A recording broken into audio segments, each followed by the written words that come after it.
आज हम लोग average velocity and average speed पढ़ेंगे। Average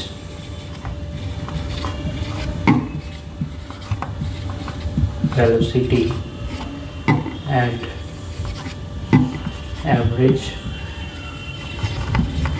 speed. ठीक है, तो हमने डिस्प्लेसमेंट और डिस्टेंस पढ़ लिया है।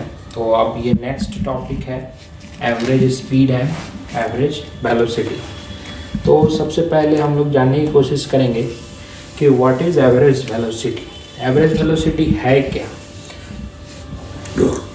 Average velocity is defined as the change in position और displacement divided by the time interval in which the displacement occurs.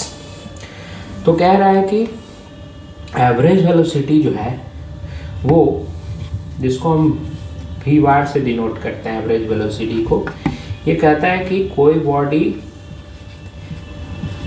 Move करती है तो उसका जितना डिस्प्लेसमेंट होता है डिवाइडेड बाय जो टाइम इंटरवल होता है,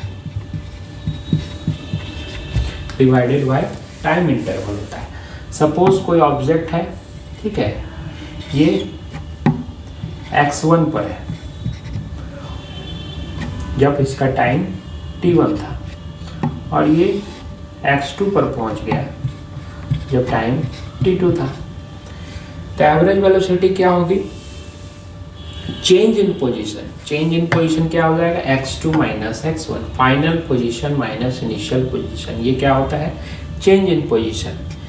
और टाइम इंटरवल कितना हो गया? t2 माइनस t1, क्योंकि t1 से स्टार्ट हुआ t2 तक हो गया, तो t2 माइनस t1 क्या हो गया? Time interval. तो जितना डिस्प्लेसमेंट हुआ उसको अगर हम उसके टाइम इंटरवल, जितना उसको डिस्प्लेसमेंट तय करने में जितना टाइम लगा, उससे डिवाइड कर देते हैं तो हमें एवरेज वेलोसिटी मिल जाती है। तो चेंज इन पोजीशन को हम लोग डेल्टा x से भी डिनोट कर सकते हैं, और चेंज इन टाइम इंटरवल जो है इसको हम लोग डेल्टा t से भी डिनोट कर सकते हैं। ठीक है, तो यहाँ पे क्या है? Where x2 and x1 are the positions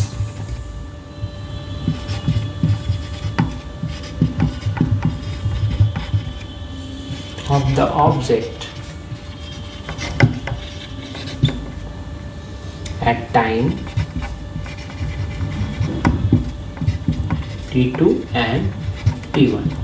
यानी t1 टाइम पे x1 था पोजीशन, t2 टाइम पे x2 हो गया पोजीशन। ठीक है, तो यहाँ से एवरेज वेलोसिटी मिल गई। That means change in position divided by time interval. तो इसका जो डेफिनेशन है वो भी हम लोग लिख लेते हैं। एवरेज वेलोसिटी क्या है? एवरेज वेलोसिटी, एवरेज वेलोसिटी है, average velocity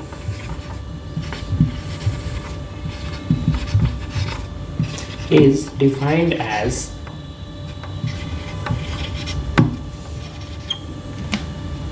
the change in position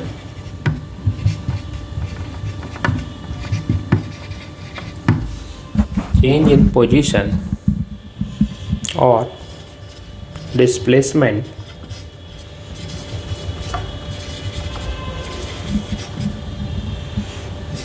जिसको हम लोग डेल्टा x से डिनोट करेंगे, divided by the time interval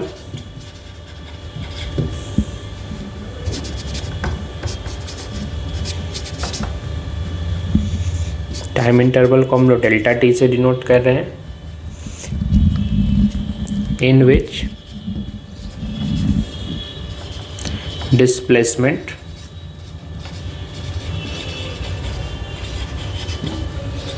occurs. ठीक है, इसको आप लोग नोट डाउन कर लीजिए। एवरेज वेलोसिटी क्या है? Change in position divided by time interval in which displacement occurs. ठीक है, अगर कुछ छूट जाता है तो आप उसको पॉज करके भी नोट डाउन कर सकते हैं। तो हम लोग आगे बढ़ते हैं।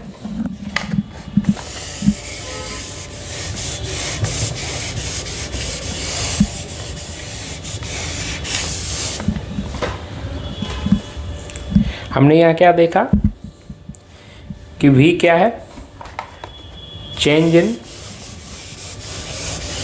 v वाट, जिसको एवरेज वेलोसिटी को v वाट से डिनोट कर रहे हैं।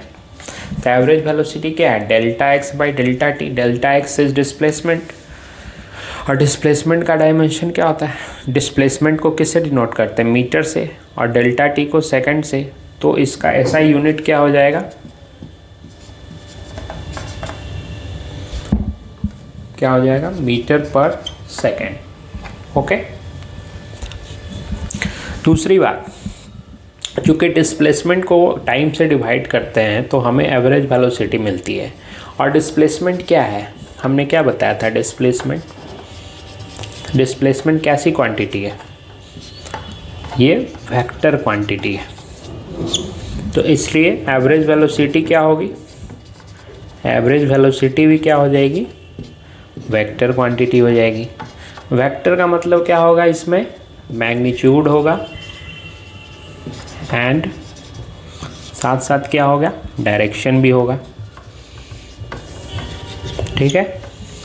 तो एवरेज वेलोसिटी में मैग्नीट्यूड भी होगा, डायरेक्शन भी होगा, क्योंकि एवरेज वेलोसिटी भी वेक्टर क्वांटिटी होगी। ठीक है। अब हम लोग एक एग्जांपल लेते हैं।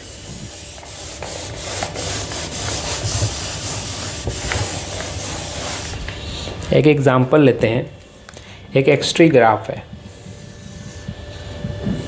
X-T graph. एक्स का मतलब इसका डिस्प्लेसमेंट को हम इधर वाई एक्सिस पे डिनोट कर रहे हैं जो मीटर में है, और इधर टाइम को एक्स एक्सिस में डिनोट करते हैं जो कि सेकंड में है। ठीक है। एक्स-टी ग्राफ इस तरह का कुछ है। ठीक है। इसमें ये P1 पॉइंट है और ये P2 पॉइंट है। ठीक है।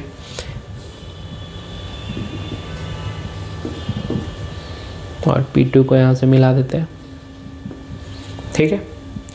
ये 10 मीटर पे है और ये 27.4, यानी ये P1 पॉइंट जो है वो 10 मीटर पर है और P2 पॉइंट 27.4 मीटर पे। और बॉडी P1 पॉइंट पे कब थी, जब टाइम 5 सेकंड था, और P2 पॉइंट पे कब गई,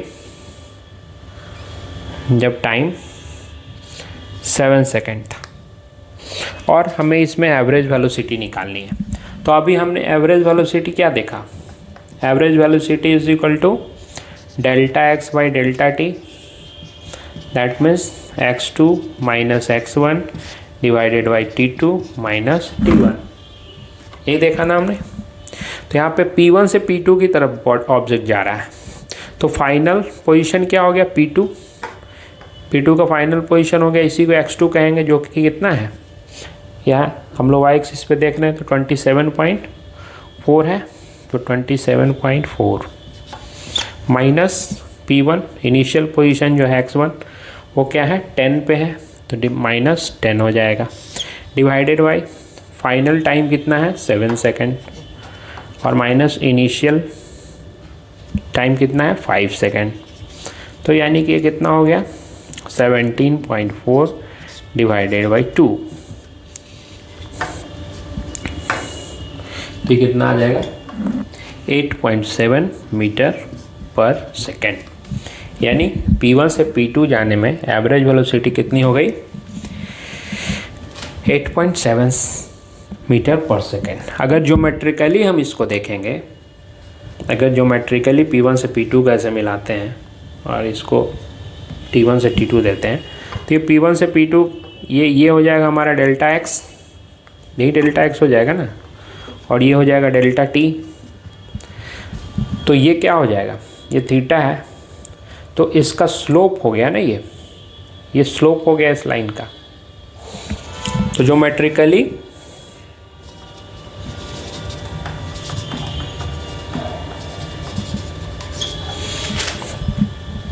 दिस इज द स्लोप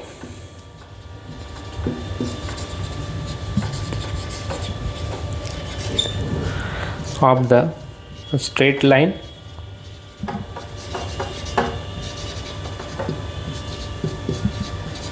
यानी जो P1 P2 लाइन जो इन दोनों पॉइंट को मिलाने से जो P1 P2 लाइन बना, इसका स्लोप क्या होगा? इसका स्लोप क्या होगा? Perpendicular divided by base, perpendicular divided by base, यही आया यहाँ पे। परपेंडिकुलर डेल्टा एक्स है divided by base delta T है, और इसकी वैल्यू आ गई 8.7 मीटर पर सेकेंड। तो यहाँ से हम लोग ये भी समझ गए कि अगर कोई एक्सटी ग्राफ है तो एक्सटी ग्राफ में जो फाइनल पॉइंट और इनिशियल पॉइंट को मिलाने से जो लाइन बनेगी, उसका जो स्लोप होगा वही उसका एवरेज वेलोसिटी हो जाएगा। ठीक है, तो ये हम लोग एवरेज वेलोसिटी को समझ गए।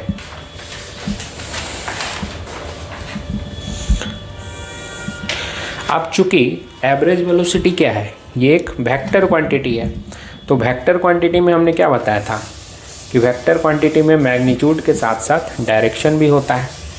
मैग्नीट्यूड के साथ साथ क्या होता है? डायरेक्शन भी होता है। तो डायरेक्शन होगा तो माइनस और प्लस भी होगा।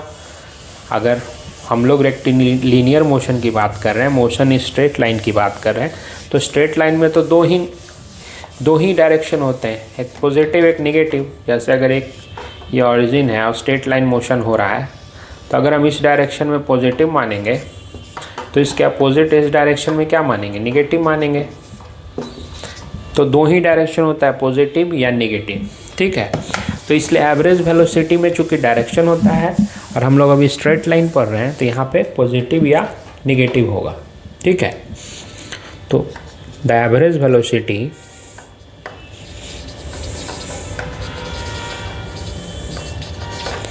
Can be positive or negative depending upon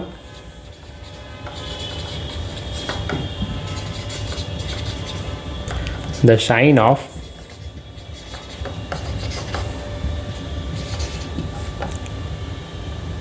displacement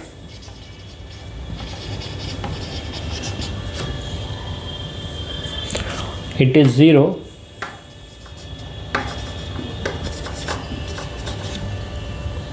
if the displacement is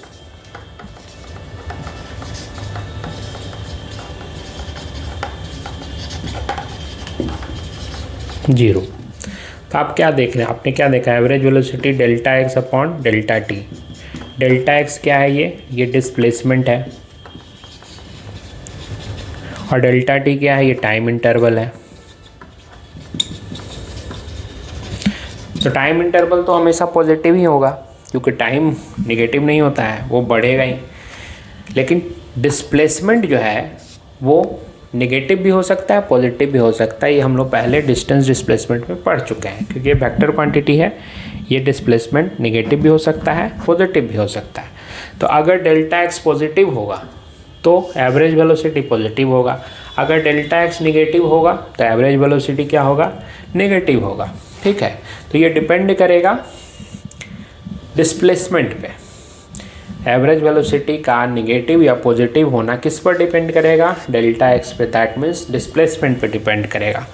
ठीक है, और अगर सपोज डिस्प्लेसमेंट जीरो हो, जीरो का मतलब जैसे सपोज एक सर्कुलर पाथ है, एक सर्कुलर पाथ है,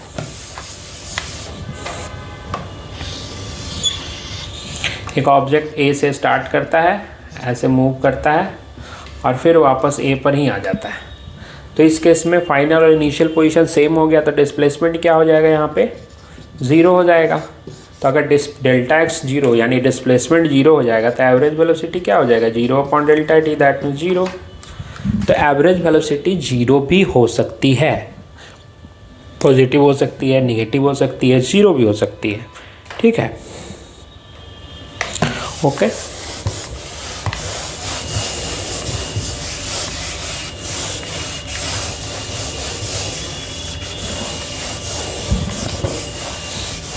ठीक है, अब हम लोग आगे देखते हैं कुछ पोजीशन टाइम ग्राफ देख लेते हैं।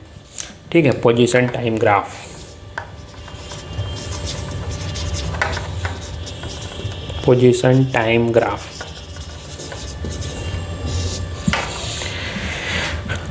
For an object moving with positive velocity. पहला ग्राफ हम लोग लेते हैं फॉर एन ऑब्जेक्ट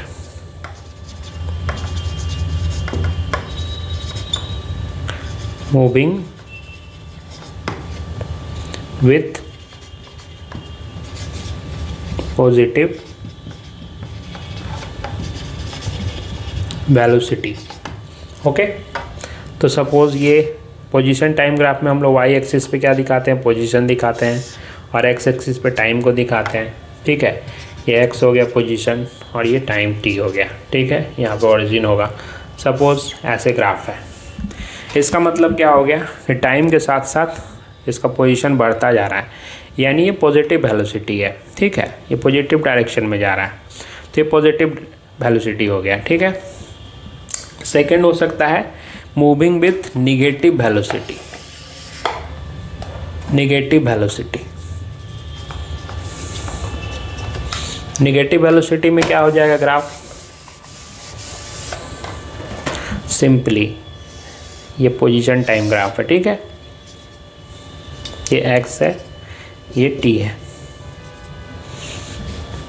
अगर ऐसे हो, इसका मतलब आप देखिए, जब सपोज अगर इसको यहाँ से स्टार्ट करते हैं, ठीक है, तो जब टाइम 0 था तो ऑब्जेक्ट कहीं यहाँ था, मान लो 10 मीटर पे था। टाइम थोड़ा सा बढ़ा तो अब ऑब्जेक्ट क्या हो रहा है, मान लो 8 मीटर पे आ गया।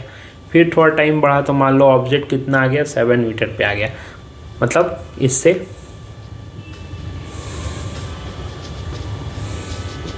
यानी टाइम के साथ साथ क्या हो रहा है, टाइम बढ़ता जा रहा है और डिस्प्लेसमेंट घटता जा रहा है। यानी कि डिस्प्लेसमेंट क्या हो रहा है, अपोजिट डायरेक्शन में हो रहा है। ठीक है, तो अपोजिट यानी निगेटिव डायरेक्शन में हो रहा है। तो जैसे ही डिस्प्लेसमेंट निगेटिव डायरेक्शन में होगा तो क्या होगा, वेलोसिटी भी निगेटिव डायरेक्शन में होगा। तो इसका मतलब अगर ग्राफ इस तरह का रहे, पोजीशन टाइम ग्राफ, तो इसका मतलब होता है ऑब्जेक्ट निगेटिव वेलोसिटी से मूव कर रहा है। ठीक है, अब हम लोग थर्ड देखते हैं, थर्ड पोजीशन। थर्ड पोजीशन क्या है, when an object is at rest।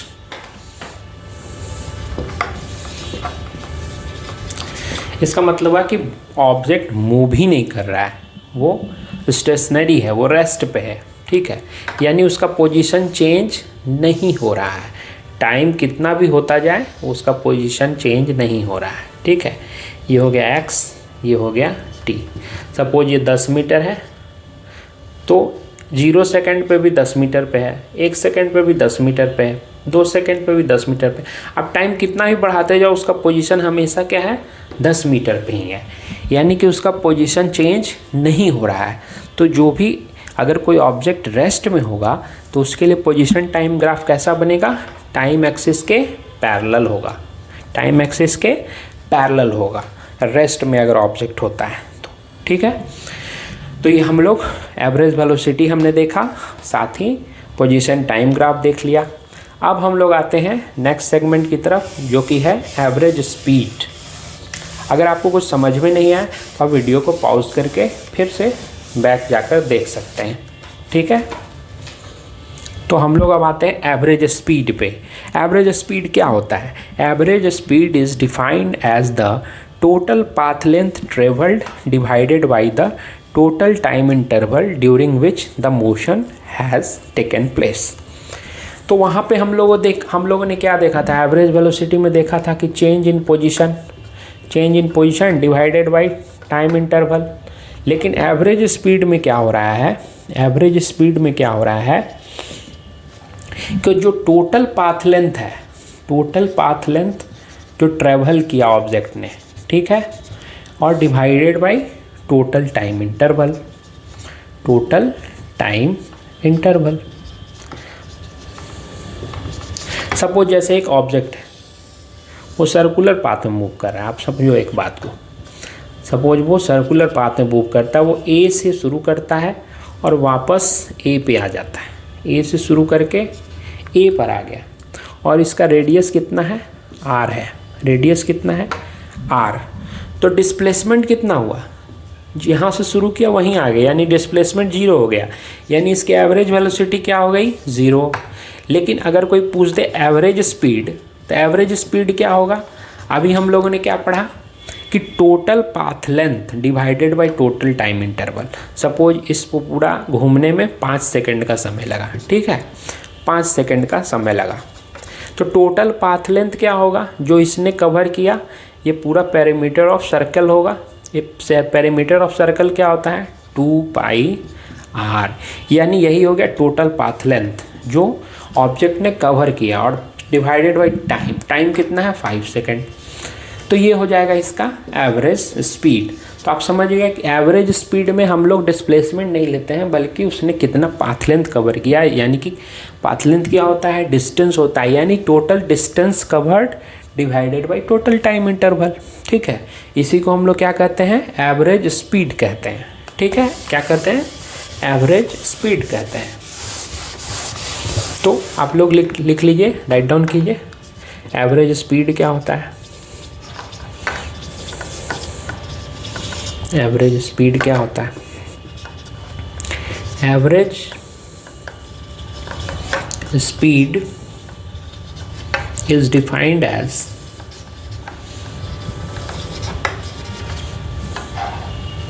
the total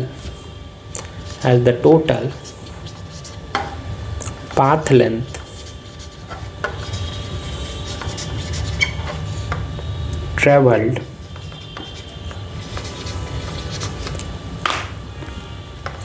divided by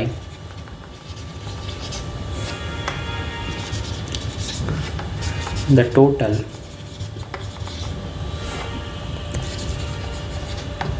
time interval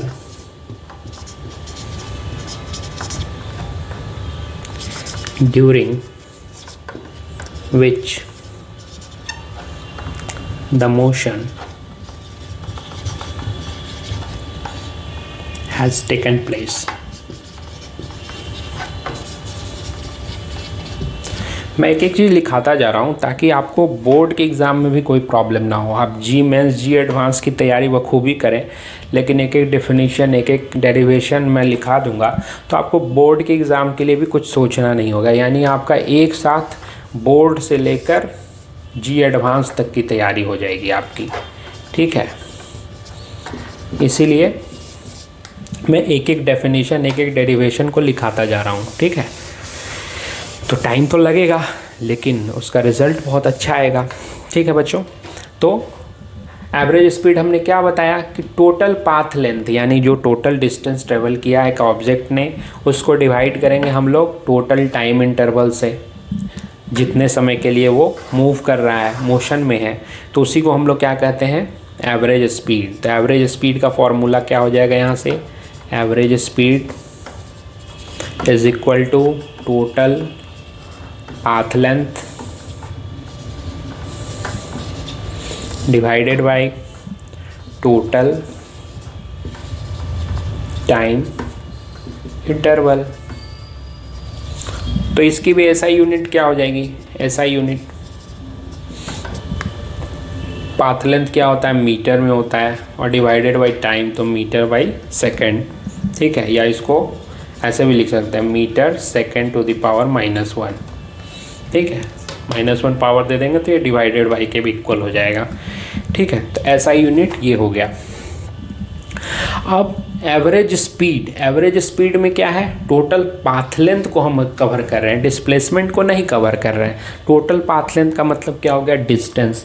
तो डिस्टेंस क्या हमने बताया था कि स्केलर क्वांटिटी है, तो स्केलर क्वांटिटी है तो एवरेज स्पीड क्या है, डिस्टेंस बाई टाइम ही तो है।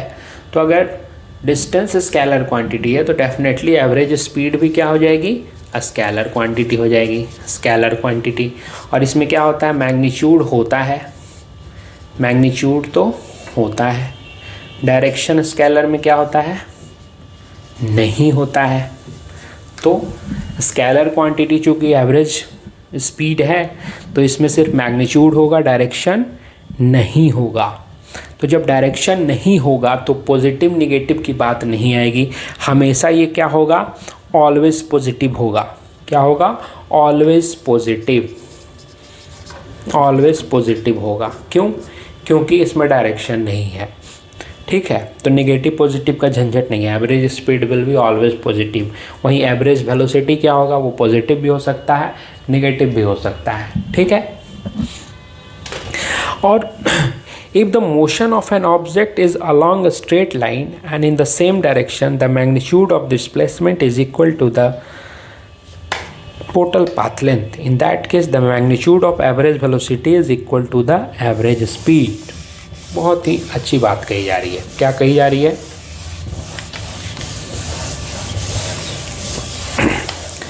कि कोई ऑब्जेक्ट है जो कि स्ट्रेट लाइन के लॉन्ग मूव कर रहा है। कैसे मूव कर रहा है? स्ट्रेट लाइन के लॉन्ग मूव कर रहा है, और कभी भी अपना डायरेक्शन चेंज नहीं कर रहा है। डायरेक्शन भी चेंज नहीं कर रहा है, यानी पहले मान लीजिए P पे था, अब Q पे चला गया, डायरेक्शन नहीं चेंज किया, एकदम स्ट्रेट लाइन मूव किया। तो इस केस में क्या होगा? पोजीशन मान लीजिए इसका x1 है और इसका x2 है। इस केस में डिस्प्लेसमेंट क्या होगा? x2 minus x1। Path length भी क्या हो जाएगा? पाथ लेंथ क्या होता है? इसका लेंथ, वो भी क्या हो जाएगा? x2 माइनस x1 ही होगा, दोनों सेम हो जाएगा। यानी डिस्टेंस इज इक्वल टू क्या हो जाएगा? डिस्प्लेसमेंट हो जाएगा।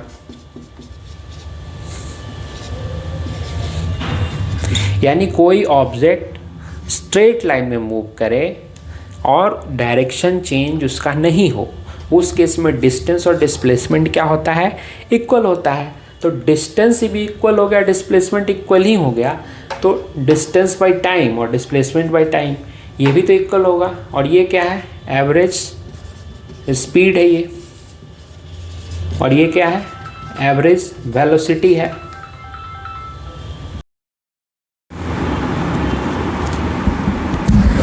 दैट मीन्स यहाँ पर क्या हो गया? Average speed is equal to average velocity. That means अगर कोई ऑब्जेक्ट मूव कर रहा हो स्ट्रेट लाइन में और वो अपना डायरेक्शन चेंज नहीं करता हो, उस केस में क्या होगा? Average speed and average velocity दोनों क्या होगा? इक्वल होगा। क्या होगा? इक्वल होगा। तो ये एक इम्पॉर्टेंट चीज़ थी जो मैंने आपको बताई। तो आज इतना ही। नेक्स्ट क्लास में हम लोग average velocity and average speed पे कुछ प्रॉब्लम डिस्कस करेंगे, और उसके बाद हम लोग इंस्टेंटेनियस वेलोसिटी, इंस्टेंटेनियस स्पीड की ओर मूव करेंगे। तो आज के लिए इतना ही।